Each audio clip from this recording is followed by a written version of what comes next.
Hello everyone, मेरा नाम है लव गुप्ता और आज इस वीडियो में हम देख रहे हैं soil and water conservation engineering. तो चलिए शुरू करते हैं। तो चलिए पिछले क्लास से कंटिन्यू करते हैं। हमारा टॉपिक एप्लीकेशन ऑफ हाइड्रोलिक जम तक हम लोगों ने देख चुके हैं। यहाँ पे देखते हैं क्लासिफिकेशन ऑफ हाइड्रोलिक जम या फिर टाइप्स ऑफ हाइड्रोलिक जम। अब हाइड्रोलिक जम के लिए मेन चीज एक बहुत जरूरी होती है फ्राउड नंबर। फ्राउड नंबर होता है एक रेशियो। तो ये फ्राउड नंबर जो है वो रेशियो होता है inertia force to gravitational force, जो कि होता है v by under root g d. F is equal to formula उसका f is equal to v by under root g d. तो हाइड्रोलिक जम के केस में फ्राउड नंबर जो है वो 1 से ज़्यादा होनी चाहिए। तो यहाँ पे जितने भी जम्स हैं उनके फ्राउड नंबर्स की लिमिट दी हुई है, एनर्जी डिसिपेशन कितना हो सकता है। तो यहाँ पे एक चीज़ और ध्यान रखने वाली बात है कि जब भी एग्जाम में आता है हाइड्रोलिक जम, तो हम सिलेबस में ज़्यादा डिटेल में तो है नहीं, लेकिन उसका डायग्राम जरूर बनाना है, ठीक, जितने भी जम्प्स होते हैं, लाइक यहाँ पे जैसा है।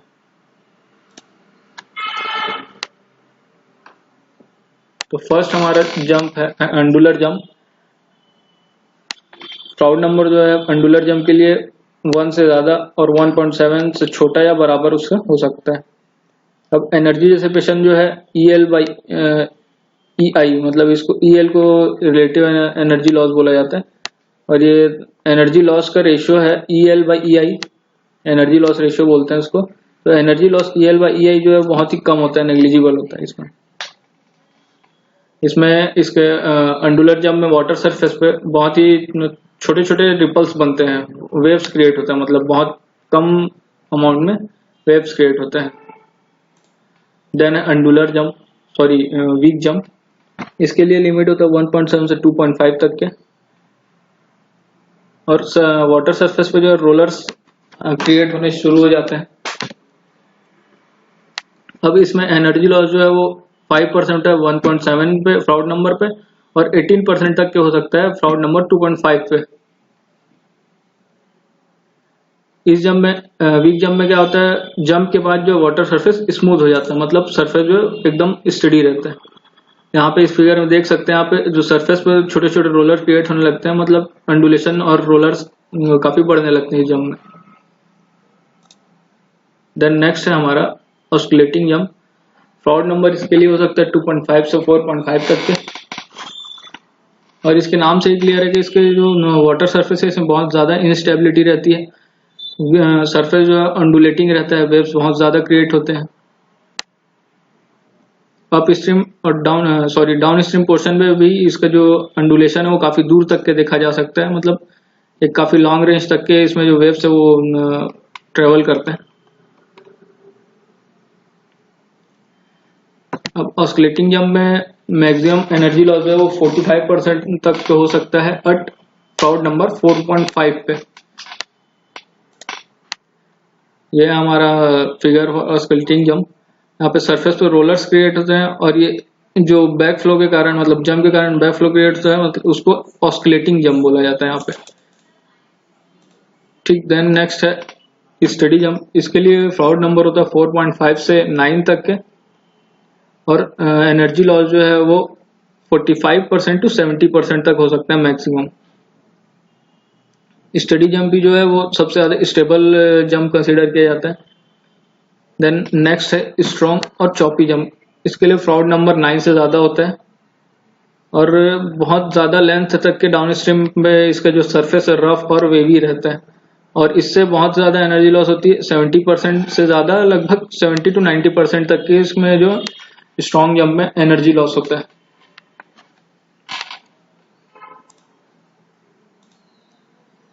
स्ट्रॉन्ग जंप के लिए ये वाला फिगर शो करना है। इसमें देख सकते हैं कि सरफेस बहुत ही ज्यादा अंडुलेटिंग रहता है, और मतलब टॉप से लेकर बॉटम तक के पूरे बेड तक के जो सरफेस है वो बहुत ही अंडुलेटिंग रहता है इसमें।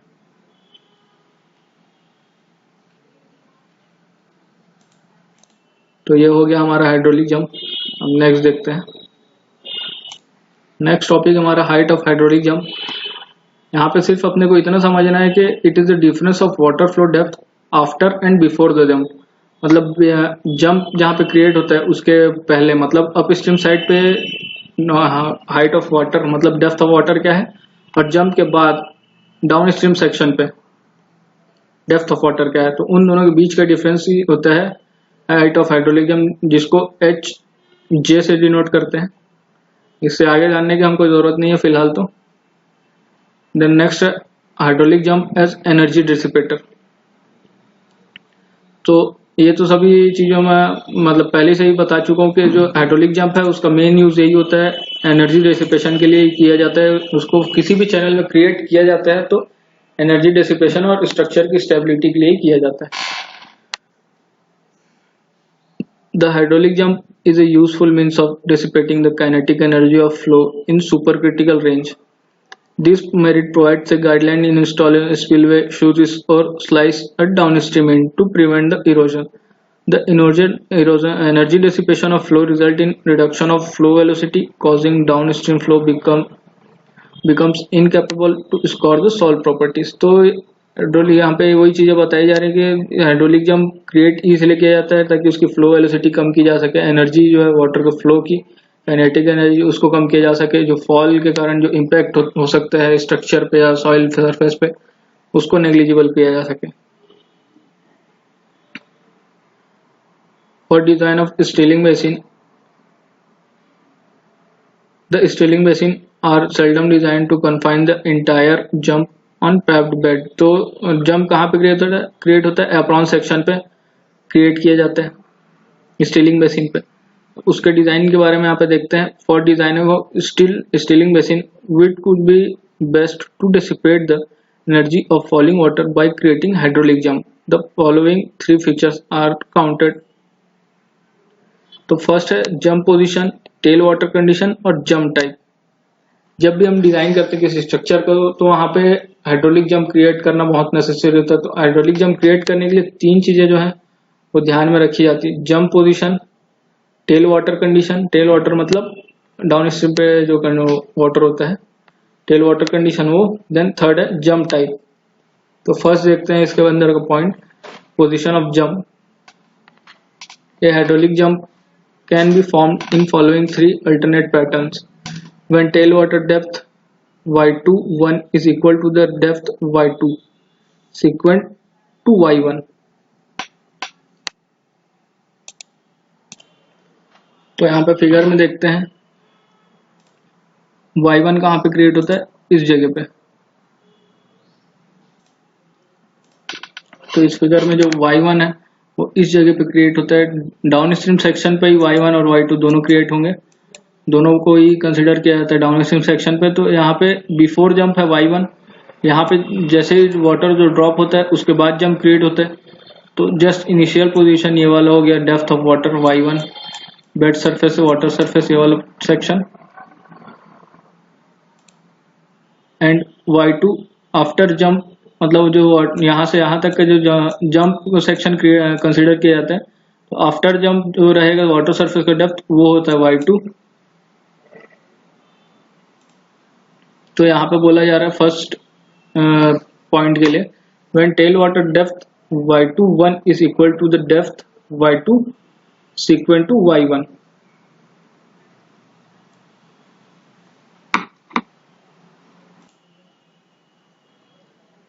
फर्स्ट पॉइंट के लिए सिंपली ये बोला जा सकता है कि y21 is equal to y2, मतलब यहाँ पे जो टेल वाटर डेप्थ है आफ्टर जंप जो डेप्थ है y2 वो इक्वल कंडीशन ली जा रही है यहाँ पे। मतलब एक कंडीशन ऐसा हो सकता है जहाँ पे जंप जो तुरंत क्रिएट होता है तो उस कंडीशन पे y2 is equal to y21, ठीक है। Then next is when tail water depth y21 is less than y2।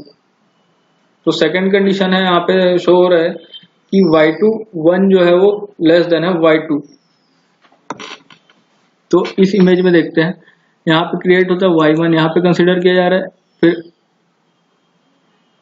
ये जो सेक्शन है ये एज्यूमिंग सेक्शन है, डॉटेड मतलब ऐसा होना था, ये सॉरी ये y2 होगा, लेकिन जो प्रैक्टिकल कंडीशन में है या फिर कुछ चेंजेस की वजह से ऐसा नहीं हो पाता है, तो उस कंडीशन में यहाँ पे हाइड्रोलिक जंप जो है ऐसा क्रिएट होता है। तो इस कंडीशन के लिए हो जाता है y21 is less than y2। Then third है when tail water depth y21 is greater than y2। Third condition के लिए क्या है, y21 is greater than y2, तो यहाँ पे है y1। ये जो सेक्शन है डॉटेड वाला वैसा होना था टर्म को, लेकिन प्रैक्टिकल कंडीशन में वैसा ना होके ऐसा वाटर सरफेस क्रिएट हो जाता है, तो इस कंडीशन में लिया जाता है y21 is greater than y2। तो ये हो गया हमारा position of jump. Then next है ये एक फॉर्मूला है सीक्वेंट डेप्थ रेशियो को, y2 बाई y1 के रेशियो को बोला जाता है सीक्वेंट डेप्थ रेशियो। ये फॉर्मूला इंपॉर्टेंट है, y2 by y1 is equal to 1/2 under root 1 plus 8 f square minus 1। तो ये हो गया हमारा formula for sequent depth ratio. Then next condition आता है condition of tail water. In previous case, the position of hydraulic jump formation was described by assuming that the tailwater has certain fixed position, whether its depth position y21 is equal to or greater than lesser than। तो ये पिछले वाले condition के बारे में बात की जा रही है यहाँ पे डायरेक्टली हम देखते हैं कंडीशन ऑफ टेल वाटर के लिए। तो केस 1 है the jump of racing curve and the tail water racing curves are always coincide.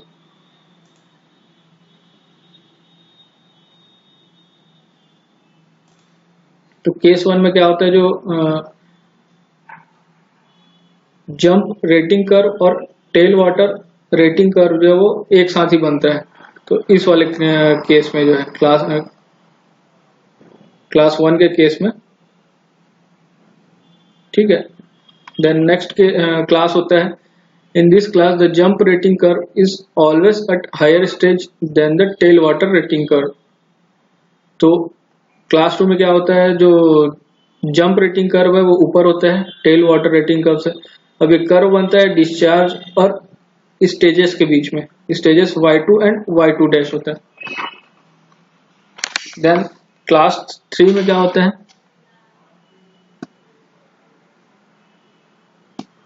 Class 3 में जो टेल वाटर रेटिंग कर्व होता है वो ऊपर होता है जंप रेटिंग कर्व से। ऐसा ही सिमिलर क्लास 4 में होता है। इसमें थोड़ा सा डिफरेंस ये हो जाता है कि जो जंप रेटिंग कर्व पहले तो ऊपर रहता है लेकिन बाद में टेल वाटर रेटिंग कर्व से नीचे हो जाता है। देन क्लास 5 में टेल वाटर रेटिंग कर्व जो पहले ऊपर रहता है लेकिन आगे बढ़ के जो जंप रेटिंग कर्व से नीचे हो जाता है। ये हो गया 5 class condition of tail water के लिए। देन नेक्स्ट है जंप टाइप। अब टाइप्स ऑफ जंप के बारे में पिछली क्लास में पिछली क्लास में इसी लेक्चर में ऊपर हम लोग पढ़ चुके हैं, तो वो सारी चीजें यहाँ पे कंसिडर की जा सकती हैं।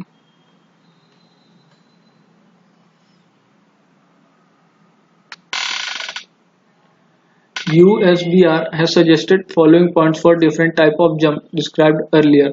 तो यहाँ पे थोड़ा सा अलग चीजें दी हुई हैं। टाइप्स तो वही कंसिडर करने हैं यहाँ पे भी टाइप्स ऑफ जंप में, लेकिन यहाँ पे कुछ पॉइंट है जो कि USBR के द्वारा दिए हुए हैं।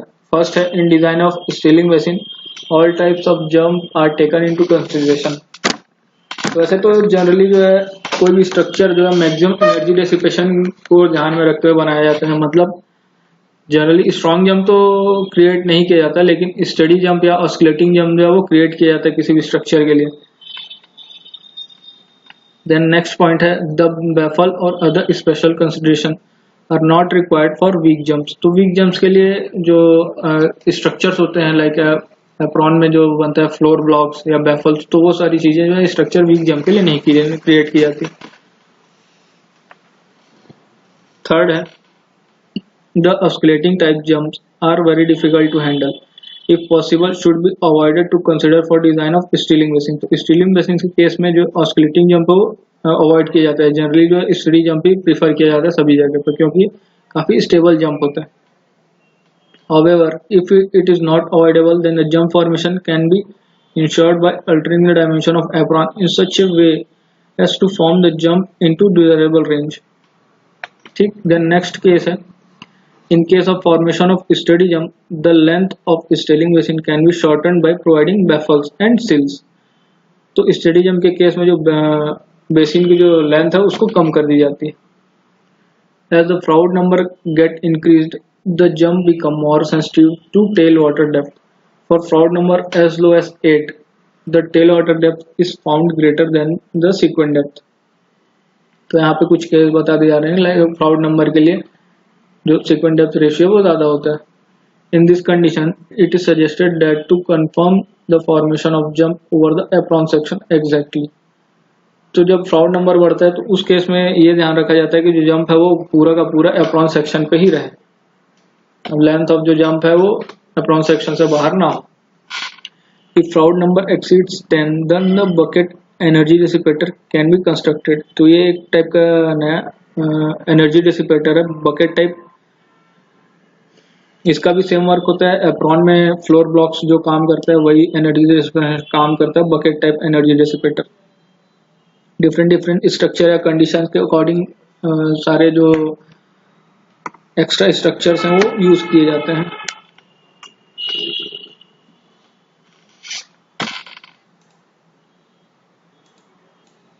तो ये हो गया हमारा hydraulic jump. Then next point है, टॉपिक है design of straight drop spillway stilling basin. मतलब स्ट्रेट ड्रॉप स्पिलवे के लिए स्टीलिंग बेसिन डिजाइन. तो इसको देखते हैं हम लोग नेक्स्ट क्लास में. आज के लिए इतने. So thank you.